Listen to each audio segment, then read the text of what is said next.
ഇന്ന് 210 ദിനം. യോശുവയുടെ പുസ്തകം 23 അധ്യായം. യെശയ്യാ പ്രവാചകന്റെ പുസ്തകം 26 അധ്യായവും അപ്പോസ്തലനായ പൗലോസ് എബ്രായർക്ക് എഴുതിയ ലേഖനം 6 അധ്യായവും നമുക്ക് വായിക്കാം. യോശുവ 23. യഹോവ ചുറ്റുമുള്ള സകല ശത്രുക്കളെയും അടക്കി ഇസ്രായേലിന് സ്വസ്ഥത നൽകി.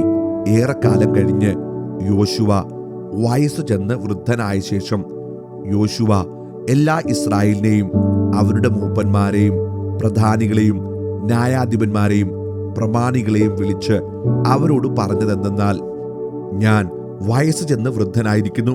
നിങ്ങളുടെ ദൈവമായ യഹോവ നിങ്ങളുടെ നിമിത്തം ഈ സകല ജാതികളോടും ചെയ്തതൊക്കെയും നിങ്ങൾ കണ്ടിരിക്കുന്നു. നിങ്ങളുടെ ദൈവമായ യഹോവ തന്നെയല്ലോ നിങ്ങൾക്ക് വേണ്ടി യുദ്ധം ചെയ്തത്. ഇതാ, യോർദാൻ മുതൽ പടിഞ്ഞാറോട്ട് മഹാസമുദ്രം വരെ ശേഷിപ്പുള്ള ജാതികളുടെയും ഞാൻ സംഹരിച്ചു കളഞ്ഞിട്ടുള്ള സകല ജാതികളുടെയും ദേശം നിങ്ങളുടെ ഗോത്രങ്ങൾക്ക് അവകാശമായി നറുക്കിട്ട് വിഭാഗിച്ചു തന്നിരിക്കുന്നു. നിങ്ങളുടെ ദൈവമായ യഹോവ തന്നെ അവരെ നിങ്ങളുടെ മുമ്പിൽ നിന്ന് ഓടിച്ച് നിങ്ങളുടെ ദൃഷ്ടിയിൽ നിന്ന് നീക്കിക്കളയും. നിങ്ങളുടെ ദൈവമായ യഹോവ നിങ്ങൾക്ക് വാഗ്ദാനം ചെയ്തതുപോലെ നിങ്ങൾ അവരുടെ ദേശം കൈവശമാക്കുകയും ചെയ്യും.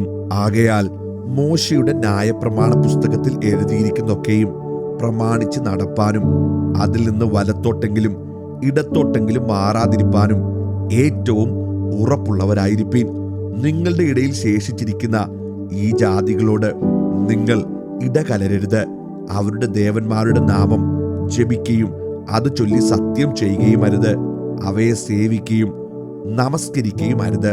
നിങ്ങൾ ഇന്നുവരെ ചെയ്തതുപോലെ നിങ്ങളുടെ ദൈവമായ യഹോവയോട് പറ്റിച്ചേർന്നിരിപ്പീൻ. യഹോവ നിങ്ങളുടെ മുമ്പിൽ നിന്ന് വലിപ്പവും ബലമുള്ള ജാതികളെ നീക്കിക്കളഞ്ഞ് ഒരു മനുഷ്യനും ഇന്നുവരെ നിങ്ങളുടെ മുമ്പിൽ നിൽപ്പാൻ കഴിഞ്ഞിട്ടില്ല. നിങ്ങളുടെ ദൈവമായ യഹോവ നിങ്ങൾക്ക് വാഗ്ദാനം ചെയ്തതുപോലെ താൻ തന്നെ നിങ്ങൾക്ക് വേണ്ടി യുദ്ധം ചെയ്തതുകൊണ്ട് നിങ്ങളിൽ ഒരുത്തൻ 1000 പേരെ ഓടിച്ചിരിക്കുന്നു.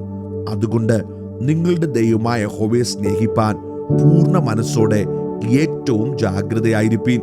അല്ലാതെ നിങ്ങൾ വല്ല പ്രകാരവും പിന്തിരിഞ്ഞ് നിങ്ങളുടെ ഇടയിലുള്ള ഈ ശേഷം ജാതികളോട് ചേർന്ന് വിവാഹ സംബന്ധം ചെയ്യുകയും നിങ്ങൾ അവരോടും അവർ നിങ്ങളോടും ഇടകലരുകയും ചെയ്താൽ നിങ്ങളുടെ ദൈവമായ യഹോവ മേലാൽ ഈ ജാതികളെ നിങ്ങളുടെ മുമ്പിൽ നിന്ന് നീക്കിക്കളകയില്ലെന്നും നിങ്ങളുടെ ദൈവമായ യഹോവ നിങ്ങൾക്ക് തന്നിരിക്കുന്ന ഈ നല്ല ദേശത്ത് നിന്ന് നിങ്ങൾ നശിച്ചു പോകും വരെ അവർ നിങ്ങൾക്ക് കുടുക്കും കണിയും വിലാപ്പുറത്ത് ചമ്മട്ടിയും കണ്ണിൽ മുള്ളുമായിരിക്കുമെന്ന് അറിഞ്ഞുകൊള്ളുവീൻ.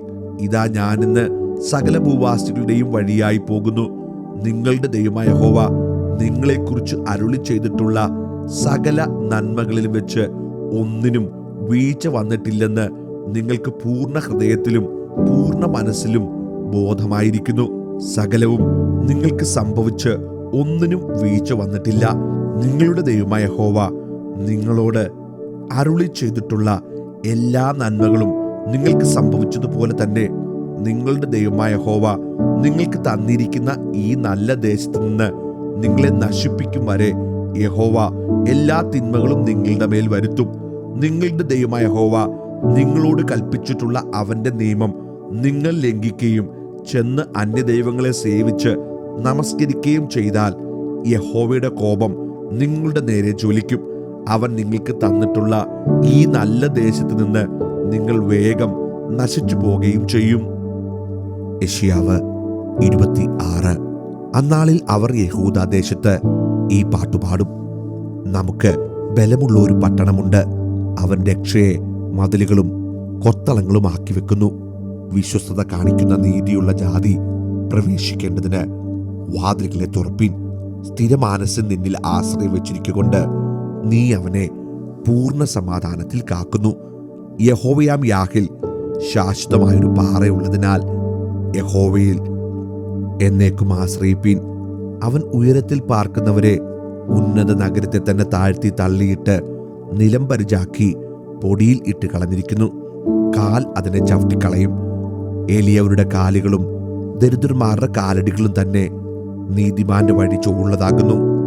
നീ നീതിമാന്റെ പാതയെ ചൊവ്വായി നിരത്തുന്നു. അതെ യഹോവേ, നിന്റെ ന്യായവിധികളുടെ പാതയിൽ ഞങ്ങൾ നിന്നെ കാത്തിരിക്കുന്നു. നിന്റെ നാമത്തിനായിട്ടും നിന്റെ സ്മരണയ്ക്കായിട്ടും ഞങ്ങളുടെ ഉള്ളം വാഞ്ചിക്കുന്നു. എൻ്റെ ഉള്ളം കൊണ്ട് ഞാൻ രാത്രിയിൽ നിന്നെ ആഗ്രഹിച്ചു. എൻ്റെ ഉള്ളിൽ എൻ്റെ ആത്മാവ് കൊണ്ട് തന്നെ ഞാൻ ജാഗ്രതയോടെ നിന്നെ അന്വേഷിക്കും. നിന്റെ ന്യായവിധികൾ ഭൂമിയിൽ നടക്കുമ്പോൾ ഭൂവാസികൾ നീതിയെ പഠിക്കും. ദുഷ്ടന് കൃപ കാണിച്ചാലും അവൻ നീതി പഠിക്കയില്ല. നേരുള്ള ദേശത്ത് അവൻ അന്യായം പ്രവർത്തിക്കും. യഹോവയുടെ മഹത്വം അവൻ കാണുകയുമില്ല. യഹോവേ, നിന്റെ കൈ ഉയർന്നിരിക്കുന്നു, അവരോ കാണുന്നില്ല. എങ്കിലും ജനത്തെക്കുറിച്ചുള്ള നിന്റെ തീഷ്ണത അവർ കണ്ടു ലജ്ജിക്കും. നിന്റെ ശത്രുക്കളെ ദഹിപ്പിക്കുന്ന തീ അവരെ ദഹിപ്പിച്ചു കളയും. യഹോവേ, നീ ഞങ്ങൾക്കായിട്ട് സമാധാനം നിയമിക്കും. ഞങ്ങളുടെ സകല പ്രവൃത്തികളെയും നീ ഞങ്ങൾക്ക് വേണ്ടി നിവർത്തിച്ചിരിക്കുന്നുവല്ലോ. ഞങ്ങളുടെ ദൈവമായ യഹോവേ, നീയല്ലാതെ വേറെ കർത്താക്കന്മാർ ഞങ്ങളുടെ മേൽ കർത്തൃത്വം നടത്തിയിട്ടുണ്ട്. എന്നാൽ നിന്നെ മാത്രം, നിന്റെ നാമത്തെ തന്നെ ഞങ്ങൾ സ്വീകരിക്കുന്നു. മരിച്ചവർ ജീവിക്കുന്നില്ല, മൃതന്മാർ എഴുന്നേൽക്കുന്നില്ല. അതിനായിട്ടല്ലോ നീ അവരെ സന്ദർശിച്ച് സംഹരിക്കുകയും അവരുടെ ഓർമ്മയെ അശേഷം ഇല്ലാതാക്കുകയും ചെയ്തത്. നീ ജനത്തെ വർദ്ധിപ്പിച്ചു. യഹോവേ, ജനത്തെ നീ വർദ്ധിപ്പിച്ചു. നീ മഹത്വപ്പെട്ടിരിക്കുന്നു. ദേശത്തിന്റെ അതിരുകളെയെല്ലാം നീ വിസ്താരമാക്കിയിരിക്കുന്നു. യഹോവേ, കഷ്ടതയിൽ അവർ നിന്നെ നോക്കുകയും നിന്റെ ശിക്ഷ അവർക്ക് തട്ടിയപ്പോൾ ജപം കഴിക്കുകയും ചെയ്തു. യഹോവേ, പ്രസവം അടുത്തിരിക്കുന്ന ഗർഭിണി നോവ് കിട്ടി തന്റെ വേദനയിൽ നിലവിളിക്കുന്നത് പോലെ ഞങ്ങൾ നിന്റെ മുമ്പാകെ ആയിരുന്നു. ഞങ്ങൾ ഗർഭം ധരിച്ച് നോവ് കിട്ടി പ്രസവിച്ചാറെ കാറ്റിനെ പ്രസവിച്ച പോലെ ഇരുന്നു. ദേശത്തൊരു രക്ഷയും ഞങ്ങൾ പ്രവർത്തിച്ചിട്ടില്ല. ഭൂവാസികൾ പിറന്നു വീണതുമില്ല. നിന്റെ വൃതന്മാർ ജീവിക്കും. എന്റെ ശവങ്ങൾ എഴുന്നേൽക്കും. പൊടിയിൽ കിടക്കുന്നവരെ ഉണർന്നു ഘോഷിപ്പിൻ. നിന്റെ മഞ്ഞു പ്രഭാതത്തിലെ മഞ്ഞു പോലെ ഇരിക്കുന്നു. ഭൂമി പ്രേതന്മാരെ പ്രസവിക്കുമല്ലോ. എന്റെ ജനമേ, വന്നു നിന്റെ അറകളിൽ കടന്ന് വാതിലുകളെ അടയ്ക്ക. ക്രോധം കടന്നു പോകുവോളം അല്പനേരത്തേക്ക് ഒളിച്ചിരിക്ക. യഹോവ ഭൂവാസികളെ അവരുടെ അകൃത്യ നിമിത്തം സന്ദർശിപ്പാൻ തന്റെ സ്ഥലത്തു നിന്ന് ഇതാ വരുന്നു. ഭൂമി താൻ കുടിച്ച രക്തമൊക്കെയും വെളിപ്പെടുത്തും. തന്നിലുള്ള ഹതന്മാരെ ഇനി മൂടിവെക്കുകയുമില്ല. എബ്രായർ 6-ാം അധ്യായം. അതുകൊണ്ട് നിർജീവ പ്രവൃത്തികളെക്കുറിച്ചുള്ള മാനസാന്തരം, ദൈവത്തിങ്കിലെ വിശ്വാസം, സ്നാനത്തെക്കുറിച്ചുള്ള ഉപദേശം, കൈവപ്പ്, മരിച്ചവരുടെ പുനരുത്ഥാനം, നിത്യശിക്ഷാവിധി എന്നിങ്ങനെയുള്ള അടിസ്ഥാനം പിന്നെയും ഇടാതെ നാം ക്രിസ്തുവിനെക്കുറിച്ചുള്ള ആദ്യ വചനം വിട്ട് പരിജ്ഞാനപൂർത്തി പ്രാപിപ്പാൻ ശ്രമിക്കുക. ദൈവം അനുവദിക്കുന്ന പക്ഷം നാം അത് ചെയ്യും. ഒരിക്കൽ പ്രകാശനം ലഭിച്ചിട്ട് സ്വർഗീയദാനം ആസ്വദിക്കുകയും പരിശുദ്ധാത്മാവിനെ പ്രാപിക്കുകയും ദൈവത്തിന്റെ നല്ല വചനവും വരുവാനുള്ള ലോകത്തിന്റെ ശക്തിയും ആസ്വദിക്കുകയും ചെയ്തവർ പിന്മാറിപ്പോയാൽ തങ്ങൾക്ക് തന്നെ ദൈവപുത്രനെ വീണ്ടും ക്രൂശിക്കുന്നവരും അവന് ലോകാപവാദം വരുത്തുന്നവരും ആകൊണ്ട് അവരെ പിന്നെയും മാനസാന്തരത്തിലേക്ക് പുതുക്കുവാൻ കഴിവുള്ളതല്ല. പലപ്പോഴും പെയ്ത മഴ കുടിച്ചിട്ട് ഭൂമി കൃഷി ചെയ്യുന്നവർക്ക് ഹിതമായ സസ്യാദികളെ വിളയിക്കുന്നുവെങ്കിൽ ദൈവത്തിന്റെ അനുഗ്രഹം പ്രാപിക്കുന്നു. മുള്ളും ഞെരിഞ്ഞിലും മുളപ്പിച്ചാലോ അത് കൊള്ളരുതാത്തതും ശാപത്തിന് അടുത്തതുമാകുന്നു. ചുട്ടുകളകയത്രേ അതിന്റെ അവസാനം.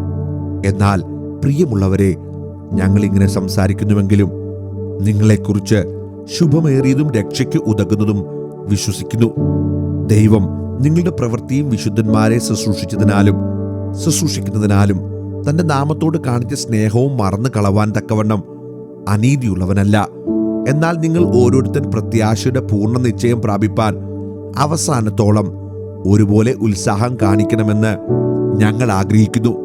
അങ്ങനെ നിങ്ങൾ മന്ദതയുള്ളവരാകാതെ വിശ്വാസത്താലും ദീർഘക്ഷമയാലും വാഗ്ദത്തങ്ങളെ അവകാശമാക്കുന്നവരുടെ അനുകാരികളായിത്തീരും. ദൈവം അബ്രഹാമിനോട് വാഗ്ദത്തം ചെയ്യുമ്പോൾ തന്നേക്കാൾ വലിയവനെ കൊണ്ട് സത്യം ചെയ്യുവാനില്ലാഞ്ഞിട്ട് തന്നെക്കൊണ്ട് തന്നെ സത്യം ചെയ്തു. ഞാൻ നിന്നെ അനുഗ്രഹിക്കുകയും നിന്നെ വർദ്ധിപ്പിക്കുകയും ചെയ്യുമെന്ന് അരുളി ചെയ്തു. അങ്ങനെ അവൻ ദീർഘക്ഷമയോടിരുന്ന് വാഗ്ദത്ത വിഷയം പ്രാപിച്ചു. തങ്ങളെക്കാൾ വലിയവനെ കൊണ്ടല്ലോ മനുഷ്യർ സത്യം ചെയ്തത്. ആണ് അവർക്ക് ഉറപ്പിനായി സകല വാദത്തിന്റെയും തീർച്ചയാകുന്നു. അതുകൊണ്ട് ദൈവം വാഗ്ദത്തത്തിന്റെ അവകാശികൾക്ക് തന്റെ ആലോചന മാറാത്തത് എന്ന് അധികം സ്പഷ്ടമായി കാണിപ്പാൻ ഇച്ഛിച്ച് ഒരു ആണയാലും ഉറപ്പുകൊടുത്തു. അങ്ങനെ നമ്മുടെ മുമ്പിൽ വെച്ചിട്ടുള്ള പ്രത്യാശ പിടിച്ചുകൊള്ളുവാൻ ശരണത്തിനായി ഓടിവന്ന നാം മാറിപ്പോകാത്തതും ദൈവത്തിന് ഭോഷ്ക് പറയുവാൻ കഴിയാത്തതുമായ 2 കാര്യങ്ങളാൽ ശക്തിയുള്ള പ്രബോധനം പ്രാപിപ്പാൻ ഇടവരുന്നു. ആ പ്രത്യാശ നമ്മുടെ ആത്മാവിന്റെ ഒരു നങ്കൂരം തന്നെ. അത് നിശ്ചയവും സ്ഥിരവും തിരശ്ശീലയ്ക്കകത്തേക്ക് കടക്കുന്നതുമാകുന്നു. അവിടേക്ക് യേശു മൽക്കിസദേക്കിന്റെ ക്രമപ്രകാരം എന്നേക്കും മഹാപുരോഹിതനായി മുമ്പ് കൂട്ടി നമുക്ക് വേണ്ടി പ്രവേശിച്ചിരിക്കുന്നു.